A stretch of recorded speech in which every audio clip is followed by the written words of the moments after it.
Hello viewers, Assalamu alaikum. You are watching 5 Minute Learning, and in this video I'm gonna show you how to write an application for school leaving certificate.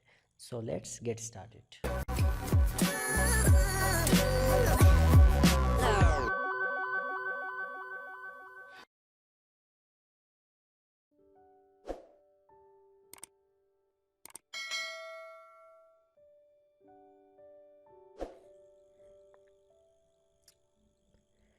To the headmaster, Islamabad College for Boys, Islamabad.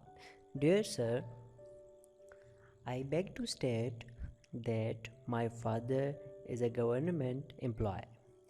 Recently, he has been transferred from Islamabad to Karachi. Our residence is going to be shifted the very soon.